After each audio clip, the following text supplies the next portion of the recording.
আধুনিক spine surgery অত্যন্ত নিরাপদ এবং নিখুঁত। বর্তমানে আমরা এন্ডোস্কোপি এবং মাইক্রোস্কোপের মাধ্যমে অত্যন্ত সুনিপুণভাবে এই অপারেশন করে থাকি। এক্ষেত্রে প্যারালিসিসের ঝুঁকি খুবই কম।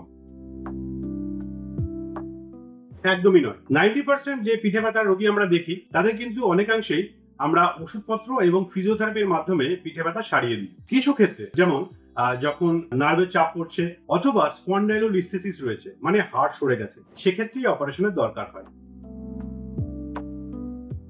একদমই নয়। আমরা আপাতত যে স্পাইন সার্জারি করে থাকি, মানে কি হোল স্পাইন সার্জারি, সেক্ষেত্রে 1-2 দিনের মধ্যেই রোগীকে স্বাভাবিক হাঁটাচলা করার জন্য মোটিভেট করা হয় এবং তারপরে বাড়িতে গিয়ে ফিজিওথেরাপি এবং পোস্ট অপারেটিভ কেয়ারের মাধ্যমে রোগী কিন্তু আবার স্বাভাবিক জীবনযাত্রা, চাকরি জীবন এবং খেলাধুলায় ফিরে যেতে পারেন। আধুনিক স্পাইন সার্জারি যেটা আমরা এন্ডোস্কোপি এবং মাইক্রোস্কোপের মাধ্যমে করে থাকি, সেক্ষেত্রে সফলতার হার 90%-এরও বেশি। এটা আমি বলতে চাই পার্টিকুলারলি সেই ক্ষেত্রগুলোতে যেখানে ডিস্ক প্রোল্যাপস বা লিস্থেসিসের জন্য আমরা অপারেশন করছি।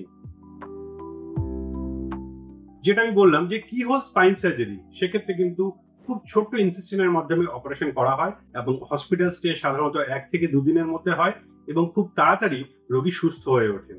সুতরাং স্পাইন সার্জারি নিয়ে অযথা ভ্রান্ত ধারণা পোষণ করবেন না, বরং সত্যটা জানুন। এবং যদি আপনাদের মনে স্পাইন সার্জারি রিলেটেড কোনো রকম প্রশ্ন থেকে থাকে, আমাদের জানাতে একদমই ভুলবেন না।